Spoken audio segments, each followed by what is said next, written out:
All right, this is for at Eli Copter. I can't pronounce the last part of it, but he's like, hey, I want a video of the details on this thing. So let me show you as I'm out here flying, and it landed in one piece. So this is a Roban Bell 407 that I completely stripped down and repainted, re-riveted, re-detailed, did all that cool stuff. And you can see all the rivets in there.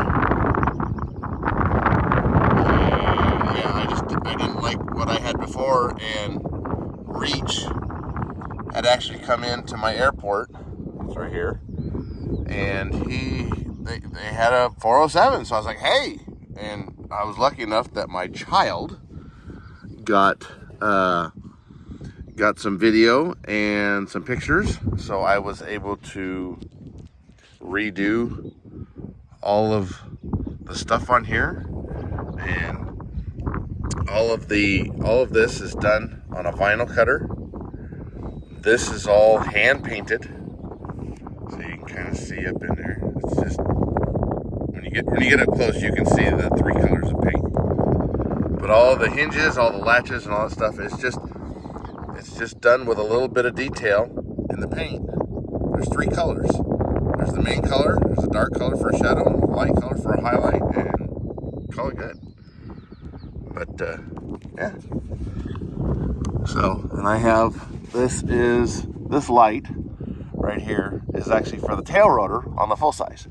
They light up the tail rotors because they're medical and they deal with a lot of other people.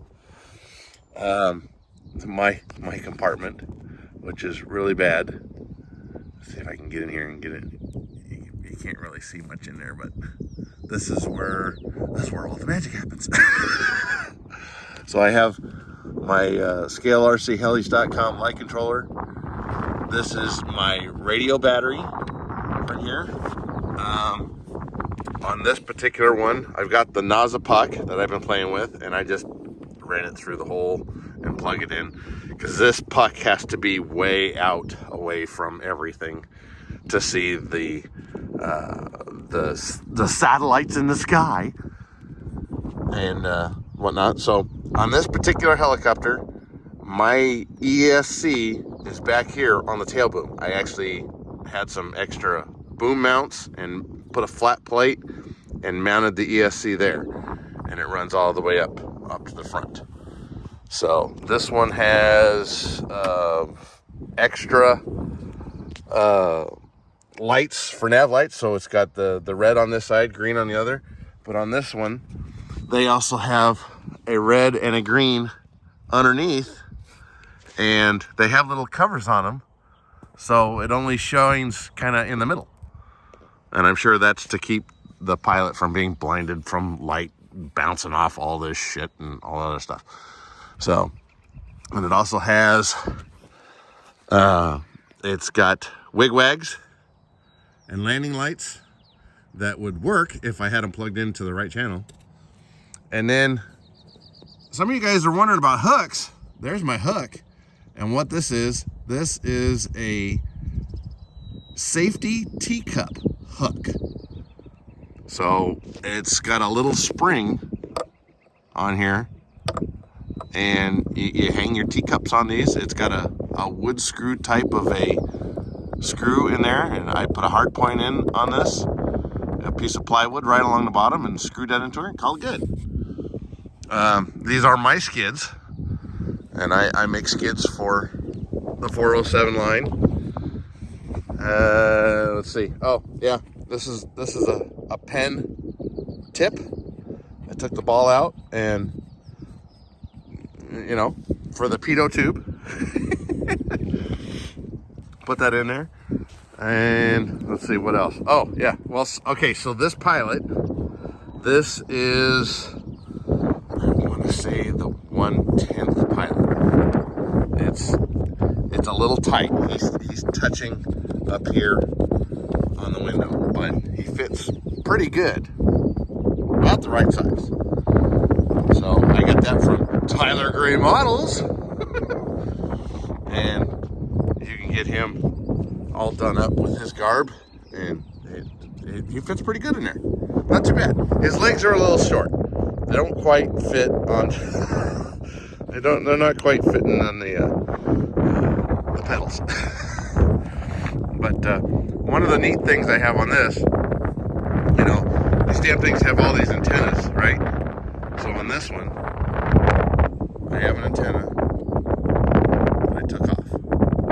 What this is I put a little teeny tiny ass magnet and a pin.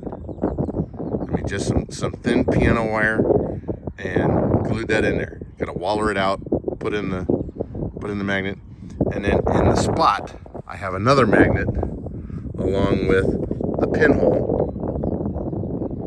See if I can get this on here with, you know, when we're doing this. So the pin kind of holds it mechanically, and then the magnets hold it on there. Because every time you try to take this off, see, it would knock it right off. So that is my claim to fame on this one. And then there's magnets that hold this on. When you take this off, you just hold it right on there. So here's my nozzle port that'll show me, and I had to grind a hole in there and kind of detailed it, made it look like it was supposed to be scaled, so I can actually see the lights straight out if I had to. But I can't. Barely see them. But anyway, there you go. The new gears that I put in here are working fabulous. I'm not sure about the thing in with that. Maybe I'm gonna change some settings and see if I can get that to work a little bit smoother. Because you saw in the video, it was shaking the tail. But so there is my Roban Bell 407. Get that back in there where it's supposed to be. Come on, in there. There you go. In all of its glory, it flies great. I don't know how many flights I've got on this, but that's a lot. Yep, all the reach and the Camps is a company that I'm not sure if it's insurance for the medical helicopter field or if it's just a governing body. It's something along that line. But this is all done on the vinyl cutter, along with the Danger and all this good stuff. And this is just slapped right over the top of it. And this is Rattlebomb paint. This is Rust-Oleum. I want to say cherry red. No, that's on the Llama. I think this is Sunrise red. But it's just Rattlebomb. So you too can have a clean Roban, all detailed out, all riveted, and all that good stuff. And I think this is just some flat black on here that I painted. So one other thing I know I did, I split this cover. I split it in half. I didn't add any more screws to it, but you could add a screw here and a screw there. But just so you could take this off without having to take the tail rotor off. That's one of my biggest pet peeves, is having to take off covers and you have to take a rotor off, either a tail rotor or a main rotor. So one of my big pet peeves. But that's a little, get you guys all the details on there. Hopefully this helps you, gives you some inspiration to get out there and build something, Eli.